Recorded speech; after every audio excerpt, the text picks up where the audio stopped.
ওমর ছিল হক নায়ের মোস্তাক। এক রাস্তায় এক যুবক হাউ হাউ করে কাঁদছে। ওমর যাচ্ছে, সেই যুবকটা সেজদায় পড়ে বহুত হাউ হাউ করে কাঁদছে। ওমর গিয়ে বলে, ও যুবক, তুমি এমন কি গুনাহ করেছো, তুমি কাঁদছো? ও মুসলমানের ঘরের সন্তান, ভালো করে বুঝো, আজ বেশি লম্বা করবো না, আজ বেশি গভীরে যাব না। ও যুবকেরা, ও নবীর প্রেমিকেরা, আল্লাহর নবী সাহাবা হযরত ওমর ফারুক রাদিয়াল্লাহু তাআলা আনহু, হুজুর আমার ওই যুবককে সামনে আছে। যুবক তখন বলতে লাগলেন, ওগো ওমর, আমি একটা বড় গুনাহ করেছি, আল্লাহর দরবারে গুনাহটা কি মাফ হবে না? বলে, কি গুনাহ? বলে, তুমি কি গুনাহ করেছো বলো না। বলে, আমি একটা গুনাহ করেছি।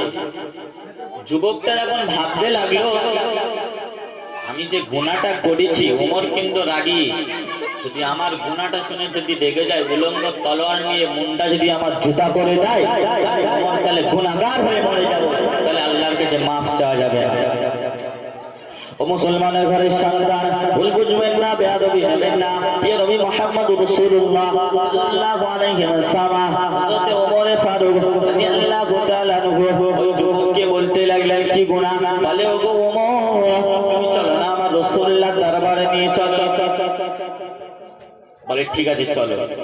ওমর যেতে লাগলো, ওমরের পিছনে যুবক পিছু পিছু যেতে লাগলো, রাসূলুল্লাহকে সালাম দিতে লাগলেন, আসসালাতু ওয়াসসালামু আলাইকা ইয়া রাসূলুল্লাহ, আসসালাতু ওয়াসসালামু আলাইকা ইয়া হাবিবাল্লাহ। হুজুর, এই যুবক একটা গুনাহ করেছে, এর গুনাহটা কি আল্লাহর দরবারে মাফ হবে না? বলে, এর গুনাহটা কি আল্লাহর দরবারে মাফ হবে না? নবী তখন যুবককে বলতে লাগলে, ওগো যুবক, তুমি বলো, তুমি এমন কি গুনাহ করেছো? যুবক তখন বলতে লাগলে, হুজুর, আমি একটা বড় গুনাহ করে ফেলেছি। নবী আমার বলতে লাগলেন, তোমার গুনাহটা কি বলো? আসমানের চাইতে বড়। ওই যুবক কাঁদতে লাগলেন, বলতে লাগলেন, ইয়া রাসূলুল্লাহ, ইয়া হাবিবাল্লাহ, হুজুর, আমার গুনাহটা আসমানের চাইতে বড়। নবী আবার ওই যুবককে বলতে লাগলেন, তোমার গুনাহটা কি জান্নাতের চাইতে বড়? নবী আবার বলার পরে ওই যুবক বলে, আমার গুনাহটা জান্নাতের চাইতে বড়। আবারও জিজ্ঞাসা করলে, বলে, তোমার গুনাহটা কি জাহান্নামের চাইতে বড়? আবার ওই ওমরের পাশে ওই যুবক বলতে লাগলেন, ইয়া রাসূলুল্লাহ, ইয়া হাবিবাল্লাহ, হুজুর, আমার জাহান্নামের চাইতে বড়। ওগো যুবক, তোমার এই শেষবারে জিজ্ঞাসা করব, তুমি এবার বলে দাও,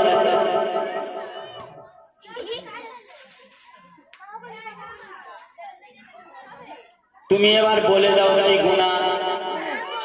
যুবক তখন হাউ হাউ করে কেঁদে বলতে লাগলে, ইয়া রাসূলুল্লাহ, ইয়া হাবিবাল্লাহ, হুজুর, কেউ যদি মারা গেলে আমি তার মাটি খনন করে তার কাফনটা নিয়ে আমি তার বিক্রি করে আমার সংসার চালাতাম। রাসূলুল্লাহ বললেন, যাও তুমি তওবা করে নাও, তোমার মাফ করে দেবে। আবার হাউ হাউ করে কাঁদতে লাগলো, ইয়া রাসূলুল্লাহ, ইয়া হাবিবাল্লাহ, হুজুর, আমি আরেকটি বড় গুনাহ করেছি। বলে, আরেকটি কি গুনাহ বলো? হুজুর, বলতে বড় মায়া লাগে, বলতে বড় কষ্ট হয়, বলতে বড় দুঃখ হয়, বলতে বড় আঘাত লাগে। বলে, ওরে বোকা যুবক, কি গুনাহ করেছে? ইয়া রাসূলুল্লাহ, ইয়া হাবিবাল্লাহ, হুজুর, মদিনা শরীফে একটা বড় হাফেজা নারী ছিল, মহিলা দামি সুন্দরী নারী ছিল। শয়তানে ধোঁকায় পড়ে শয়তান বলতে লাগলো, ওরে বোকা যুবক, তুই এমন কি যুবক, মদিনার শিল্পপতি ছেলেরা, মদিনার সারা পৃথিবীর ছেলেরা এর পিছনে পাগল হয়ে যেত, তুই এর হতে পারলি না। হুজুর, আমার ওই শয়তানের ধোঁকায় পড়ে আমি ওই মেয়েকে জিনা করতে লাগলাম, জিনা কমপ্লিট হয়ে গেল। তখন মেয়ে বলে, ওরে বোকা যুবক, কাল পর্যন্ত পবিত্র ছিলাম, আমাকে অপবিত্র করে দিলি, আমি আল্লাহ রাব্বুল আলামিনের দরবারে আমি মাওলা জানাবো। ওই যুবক তখন কাঁদতে লাগলেন, বলতে লাগলেন, রাসূলুল্লাহ তখন কি জানাতে লাগলেন, ওরে বোকা যুবক, তুই ঠাই করিস না কেন? চলে যা আমার দরবার থেকে, আল্লাহ তোর গুনাহ মাফ করবে কি আমি জানি না, বলতে পারবো না। ও যুবকেরা, ও মুসলমানের ঘরের সন্তান, ভালো করে বুঝো না। ওই কথা শুনে যুবক হাউ হাউ করে কেঁদে পাহাড়ে পর্বতে উঠতে লাগলেন, ও রব্বুল আলামিন, আল্লাহ তুমি আমার গুনাহটা না